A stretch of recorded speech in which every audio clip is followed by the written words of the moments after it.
Welcome back to High School History, and today we have come to you with the sample question paper released by CBSE very recently, a sample paper that all of us had been waiting for the longest time.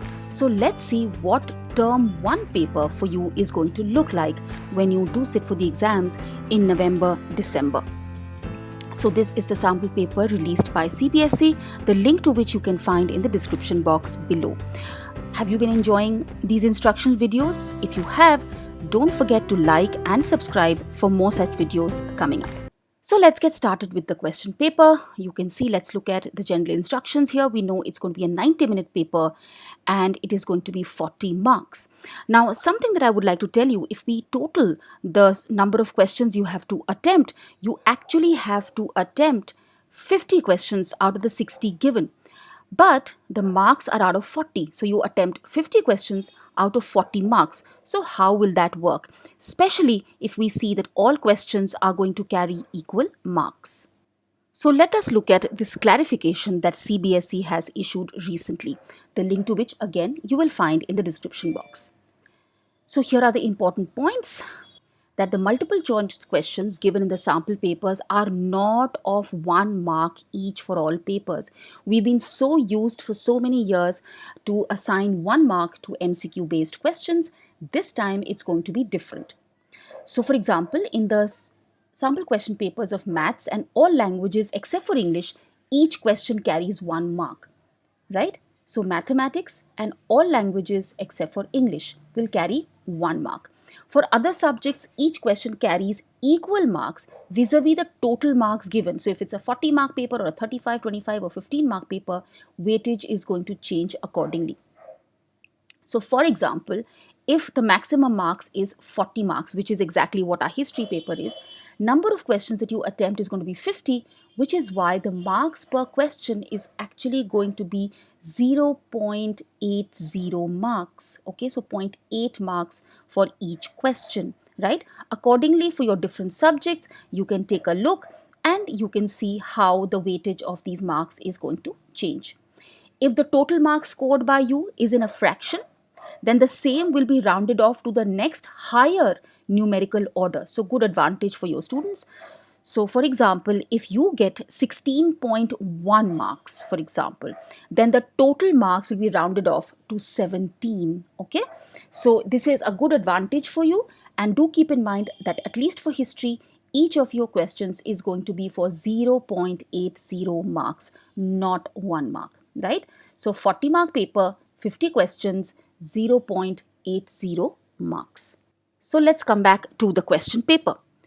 So the question paper has been divided into 4 sections, as you can see. Section A will have 24 questions. These are pretty straightforward MCQ based questions, and out of these 24 you attempt any 20 questions.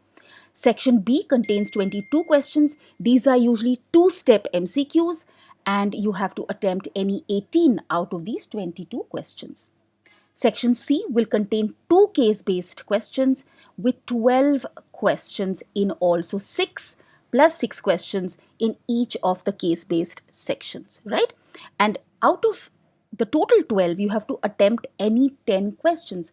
So which means that in section C, let's say you want to attempt 6 questions, all 6 questions from case study 1. You can then attempt any 4 questions from case study 2 or attempt 4 from case study 1 and attempt 6 from case study 2. So which means you need to spend some time reading the question paper carefully. So you are given 15 minutes at the beginning of the examination, and the whole point is for you to be reading these questions carefully and deciding which ones you want to go for. Section D will contain map questions. There are 2 questions here. Okay, both of the questions have to be attempted. So it's not a choice that you attempt either 59 or 60. So 59 and 60 are compulsory questions. Okay. All questions carry equal marks. We've already discussed that. And one good thing is there will be no negative marking. So if you get a wrong answer, you will get only a 0. There'll be no negative marking here.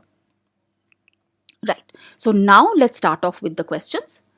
The first one is pretty straightforward. Who among the following was the author of the book, The Story of Indian Archaeology? In fact, this question has already come in 2019 and the answer is S.N. Roy. The second one, who among the following was the first Director General of ASI? Right? So again, pretty straightforward question there. Which one among the following religious practices seem to be unfamiliar and unusual with Harappan culture? So Mother Goddess, we've got plenty. Priest King, he's definitely a figure to be contented with. Yogic posture seal, also we found it. Sanskritic yagyas is something that is uncommon. Let's look at the marking scheme and see if it agrees with us. So Sanskritic yagyas is the right answer here. Let's go back to the question paper. Again, straightforward, which of the following is the oldest stupa in India and was commissioned by the Mauryan king Ashoka? So the answer here would be Sanchi Stupa. Again, if we match it with the answer scheme, we are right. Let's look at question 5. Which one of the following aspects describes the meaning of Tirthankars in Jainism? So it's a kind of a definition question. So you kind of read the statements and see which one is the best description of what Tirthankar means. Then which of the following empires issued gold coins for the very first time in the 1st century CE? Again, pretty straightforward here. Which of the following city of Harappan civilization was exclusively devoted to craft production of shell objects? So read the entire question. Exclusively devoted to craft production of shell objects, right? So you make your choice accordingly. Then who among the following was the composer of the Prayag Prashasti? Again, straightforward. In the domestic architecture of Harappa, there were no windows in the walls along the ground level. What could be the possible cause mentioned by archaeologists? So was it custom, maintaining privacy, they had no concern for ventilation, or was it part of unplanned process? So if you look at your textbook, it says to maintain privacy, right? So that would be the answer to this question. Question number 10, the composition of the Mahabharata has been traditionally attributed to a rishi. Identify his name from the following options. I think that's again an answer you should all know. Question number 11, who among the following travelled in Vijayanagar Empire in the 15th century and was greatly impressed by the fortification of the empire? So this question has been picked up straight from one of the sources where one of these travellers has wrote in detail about the 7 lines of fortifications. So that's your hint. Question number 12, who among the following was the first woman to be ordained as a bhikkhuni? Again, it's very clearly mentioned in the textbook. Then you have question 13, which of the following statements is correct regarding the Mahanavami Dibba?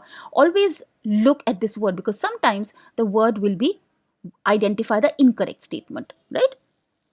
So here you have, 4 statements about the Mahanavami Dibba. Which of the following is the correct one? Then you have Krishnadevaraya belong to which of the following dynasties? Again, a pretty straightforward MCQ.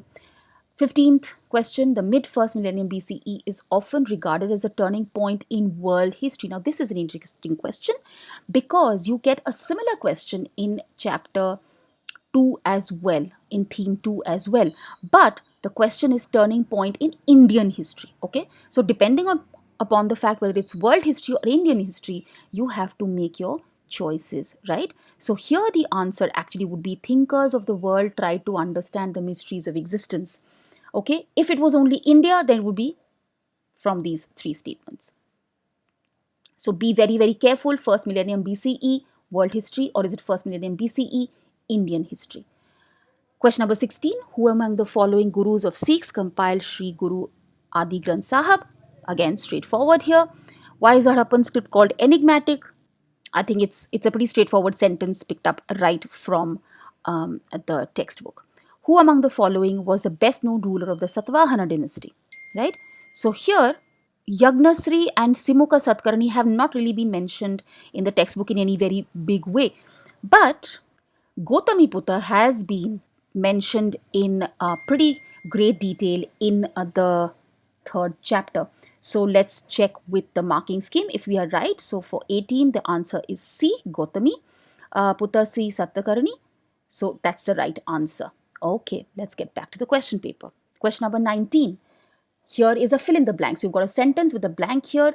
Now you decide which of the following should fill the blank here. So the compilation of Vinay Pitak, Sutta Pitak and Abhidhamma Pitak are called which of the following? This again is taken from one of the information boxes in chapter 4. Then you have question number 20. Which of the following temples was used only by Vijayanagar rulers and their families? Again, straight from the text. Who among the following was the author of the book Arthashastra? Again, pretty much straightforward. Question number 22. Which of the following languages was spoken by Rayas and Nayakas in Vijayanagar Empire? Again, it's been very well mentioned in theme 7. Which of the following battles weakened the Vijayanagar kingdom? Again, straightforward. Who among the following begums provided money for the preservation of Sanchi Stupa? So here again, I think the answer is pretty obvious. Let's get into section B. Question number 25. Now you see that the question kind of gets a little more complex. It's not as straightforward. So let's look at question number 25 here. Which of the following options in the Sangam text adequately describes Velalar and Adimai? So you have two elements here which need to match, right? Velalar and Adimai, categories of peasants in southern Indian villages, right? So you choose the correct option from here. So Velalar is a plowman and Adimai is a landowner. So you read each of these carefully. In my opinion, I think part D is the right answer. Velalar is a landowner and Adimai is a slave. Let's quickly refer to the marking scheme and see if we are right. So question number 25 here. So here you have answer D. As I said, Velalar is a landowner and Adimai is a slave. So are you seeing here that now we are actually looking at two elements in the same question? So far, it's only been a single element in section A. Question number 26. So you read the following information and identify the practitioners of a sub-discipline of archaeology. So you've been given some information. On the basis of that, you need to identify which will be the right answer. So again, it's a two-step thing, right? So you read remains of ancient animals, animal bones, domesticated few animals. So here the answer would be archaeozoologist. Okay, zoology deals with animals, so archaeozoology. Then let's look at question number 27. Which of the following pairs associated with Buddha's symbolic representation is incorrect? So empty seat, meditation of Buddha, wheel, sermon of Buddha, Bodhi tree, birth of Buddha. This one would be wrong because Bodhi tree actually represents Buddha's enlightenment. Okay, so you see, you have to be very, very alert to this word. Which one of these is incorrect? So it's like a match the columns, but in a different format, right?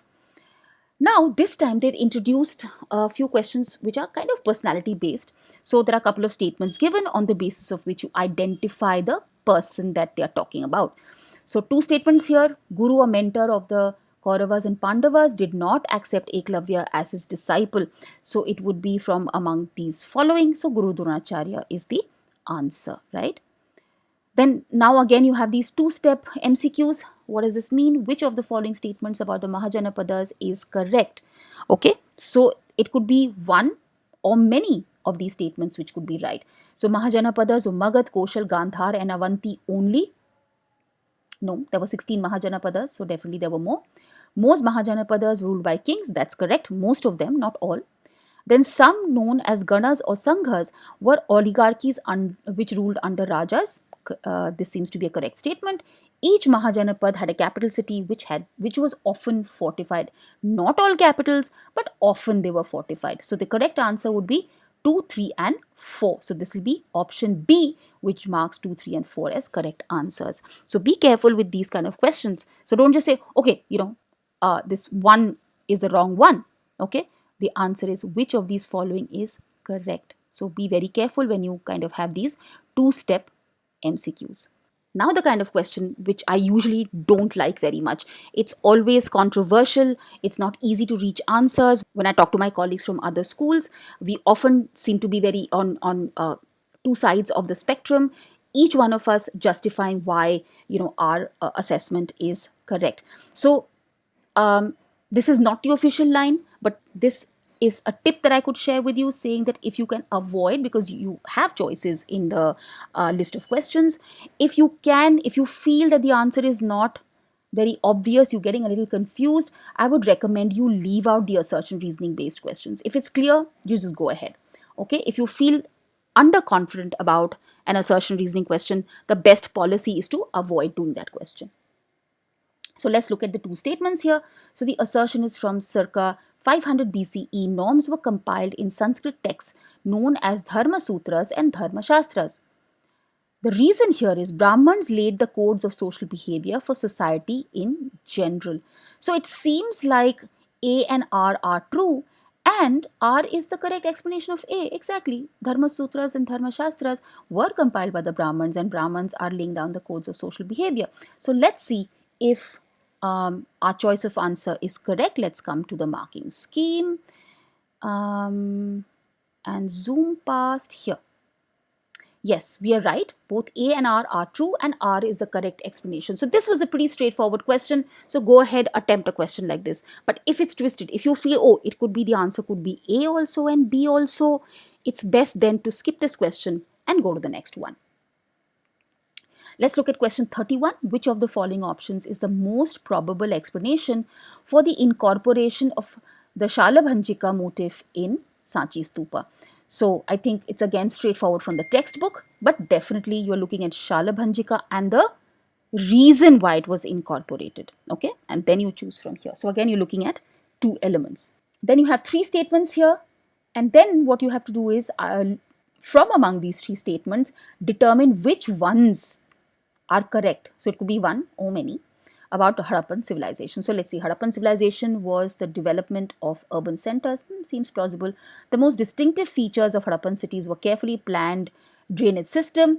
Harappan roads and streets were laid out at an approximately grid pattern. So I think D should be the answer. All of these statements seem to be correct. Let's quickly verify in the marking scheme. So question 32, D is the correct answer. All statements are accurate. Let's look at question 33. Identify the character. So again, you have a character identification question. Identify the character of Mahabharat with the help of the following information. Belonged to the Rakshasa clan, married Bhim, mother of Ghatotkacha. So you have three statements here which helps you identify the character. So naturally the answer here is obviously going to be Hidimba. 34. Again, it's character identification kind of question. He was called Devanam Piya and Piyadasi. He ruled the Indian subcontinent from 268 to 232 BCE. He is remembered for the propagation of Dhamma. Again, three statements which would help you identify the ruler from among these. Then you have match the columns here. So this is again a two-step match the column and not a single step match the column. So you've got two columns here. Now start matching these. So Alexander Cunningham. Okay, Cunningham was the first director of ASI. Then you have Dayaram Sahani, who discovered seals at Harappa. Then you have John Marshall, who announced the discovery of a new civilization, and R.E.M. Wheeler, he brought military precision in archaeology. So let's start with A, then should be 2. Let's see, A is 2. So therefore, I think this A option is going to be correct. Then Dayaram Sahani is discovered seal. So that's 1. Yes. So option A here will be the right answer, right? So this is how you attempt a question like this. Then question number 36, which of the following information is correct about the Vijayanagar Empire? Again, it's a kind of a more complex true and false sort of question. So 4 statements, identify which ones are correct. Okay. So first dynasty was to rule was the Sangamas. Tuluvas were replaced by the Aravidu. Krishnadevaraya belonged to the Suluva dynasty. Harihara and Bukka were from the Aravidu dynasty. We definitely know that option 4 is correct because incorrect because Aravidu was the last dynasty to rule over. Harihara and Bukka were supposed to be the founder. So we definitely rule out option 4. Then Krishnadevaraya also we know actually belonged to the Tuluva dynasty. So actually only 1 and 2 seem to be correct here. So this is option D. Let's verify. Let's go to the sample paper. Marking scheme, answer number 36. Yes, the answer is D. Statements 1 and 2 only are correct. Then let's come to question number 37. The 12th century witnessed the emergence of a new movement as Veerashaiva tradition. This continues to be an important community in the region to date. Our understanding of this tradition is derived from vachanas composed by women who joined the movement. Which of the following statement is correct about this tradition? So 1, we're talking about the Veerashaiva tradition, and the vachanas were composed by men and women as well. So did it emerge in Kerala? No. Was it led by Basavanna? Yes. Their followers were known as Nayanars? Debatable. They supported the idea of caste and theory of rebirth. Definitely statement D is incorrect. Okay. So that we definitely know. The Veerashaivas did not call themselves Nayanar, so that is also false. It did not emerge in Kerala. So it seems that it was led by Basavanna is the correct answer here. So 37B, let's verify. 37, yes, the answer is it was led by Basavanna, option B. Back to the question paper. Question number 38. Again, you have identified the correct pair. So there are the rest of them are incorrect. So we identify. Cholas Tamil Nadu, likely. Hoysalas Odisha, no. Sultans Karnataka, no. Gajapatis ruled the Deccan, no. So Cholas ruling Tamil Nadu is the correct answer. 38A. Let's check the marking scheme. And yes, Cholas ruling over Tamil Nadu is the correct answer. Let's read question number 39. Again, it's a personality identification. Rajput princess from Merta, I think now we all know who she was. And she considered Lord Krishna as her lover. So the obvious answer here is Mirabai. Question number 40, read the following statements. So you got 4 statements here, and which of the above statements are related to Krishna Deva Raya? Okay, so Krishnadeva Raya's rule was characterized by expansion and consolidation. Yes, there was peace and prosperity in his empire. Yes, he was credited with building some fine temples. Yes, he was defeated in the battle of Rakshasi Tangadi. No.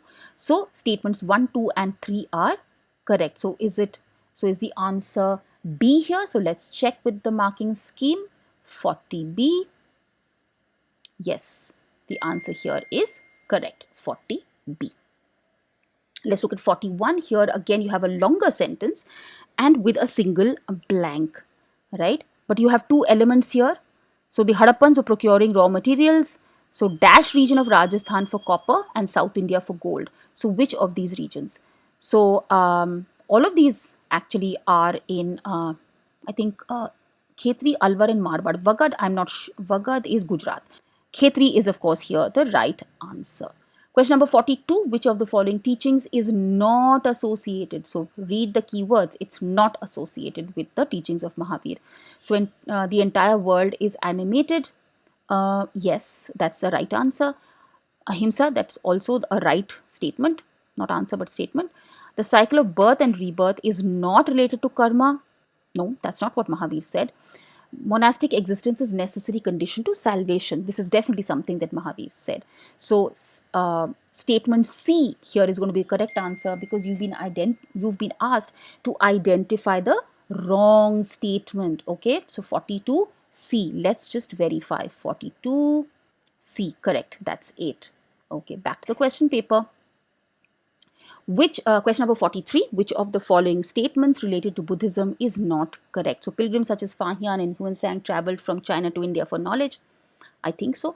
Bodhisattvas were perceived as deeply compassionate beings. True. Bodhisattvas accumulated merit through their efforts and used it to attain Nibbana. No, they actually used it to help others. Right. So I think this is the incorrect statement. Mahayan literally means a great vehicle. So we've been asked to identify the not correct statement. So definitely here also 43, also C would be the answer. Then we come to question 44. Read the following statements regarding Sufism in India. So they turned to asceticism and mysticism in protest against growing materialism. Yes, and definitely this is a statement also given in class 11. It just gets a passing mention in your class 12 text. They sought interpretation of Quran on the basis of their experience. I think so. Maybe I have a little doubt here. Amir Khusro was a disciple of Sheikh Nizamuddin Aulia. Absolutely correct. That's a correct statement. Sheikh Muhyiddin Sidzi was from Delhi. That's something I'll have to go back and check. So which of the following statements are correct? So to be honest, I'm not sure of the answer. So let's check the marking scheme for question 44. So they say answer A is correct. 1, 2 and 3. All right. So if we go back to the textbook, Sheikh Muhyiddin Sidzi was not from Delhi. Right, now let's come to question 45. Again, assertion and reasoning. You know my feelings about this question. Let's see if we can answer this one. So A says Krishnadeva Raya's rule was characterized by expansion and consolidation. And R says Vijayanagar kingdom acquired land between Tungabhadra and Krishna river due to its military preparedness. It seems it would be right that both A and R are true and R is the correct explanation of A. Let's see what the marking scheme says. Yes, we're right. So answer A, both A and R are true and R is the correct explanation of A. So pretty straightforward, but if at all you are doubtful, it is best to skip this question because you have a choice in this section also. Now you have a picture analysis. So far in all of these questions, this is the first picture analysis question we've got. Let's see if this is the only one. So we are asked to identify this figure and tell which school of art is evident from this image of the Bodhisattva.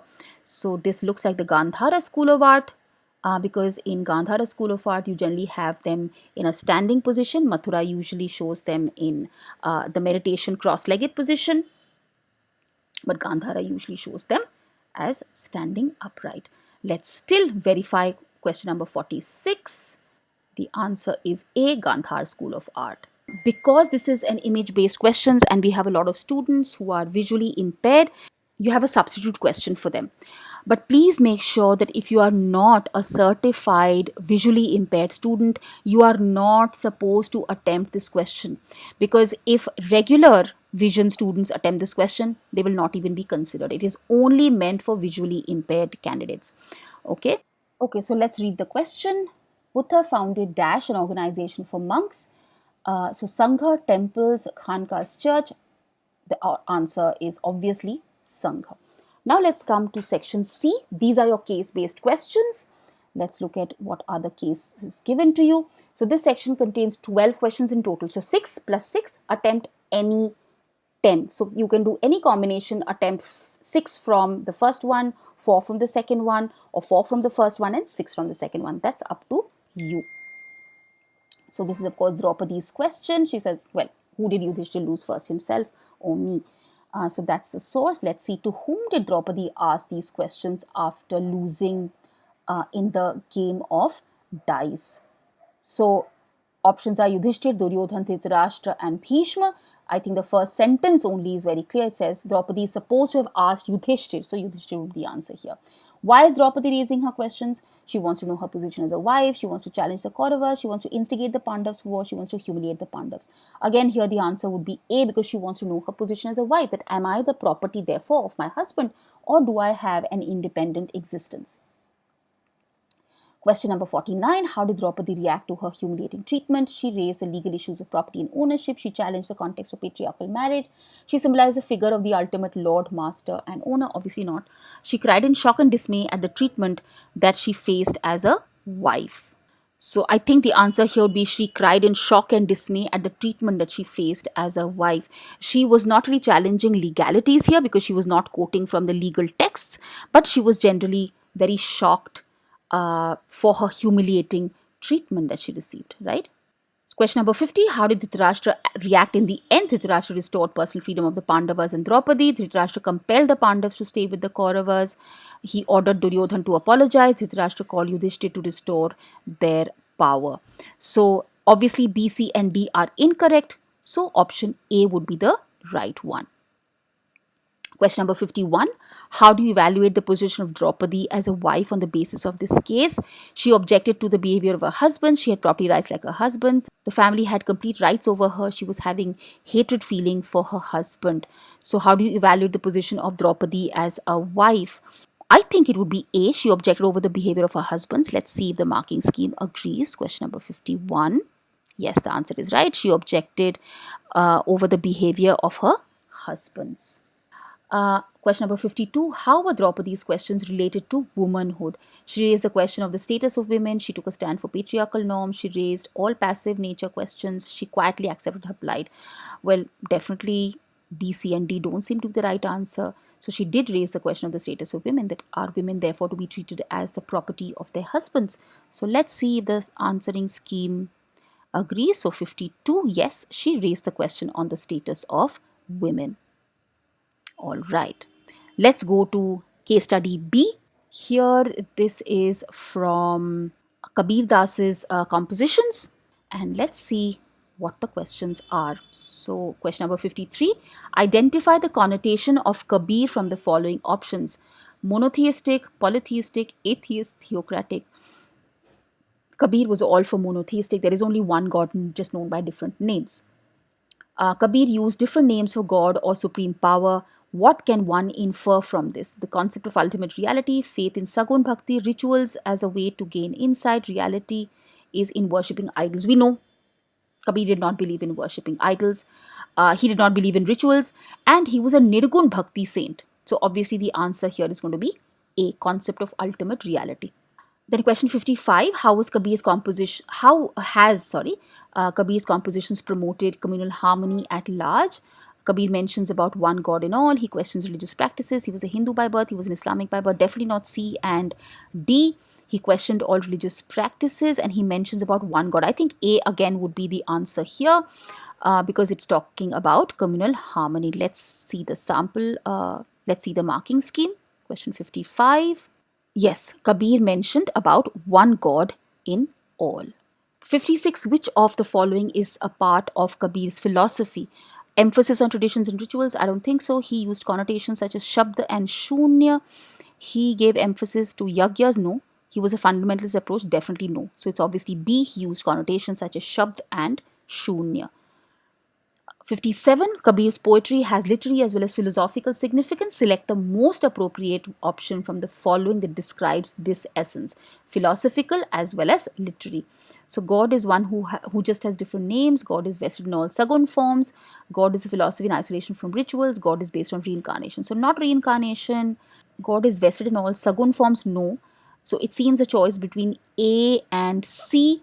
I think I would go with C. Let's see what the marking scheme says. Question number 57. So here actually the answer is not what I gave you, but actually A, that God is one who just has different names. So literary as well as philosophical significance. So yeah, even your teachers can get confused. Okay, 58. So you need to be very sure. So only answer those questions which you're really sure about first and then I guess take guesses, because the good thing is that there is going to be no negative marking.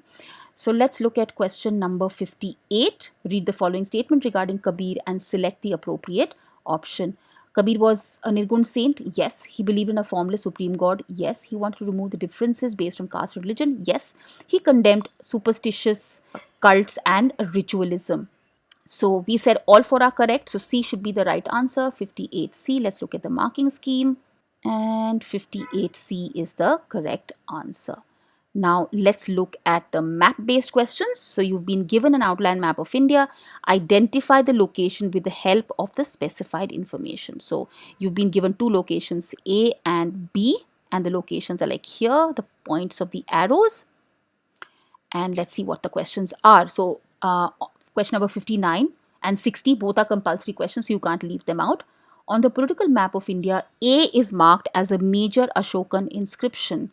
Identified from the following options. So this is definitely Gujarat. Let's look at Girnar, Sopara, Sannati and Shishupalgarh. I would go with Girnar here.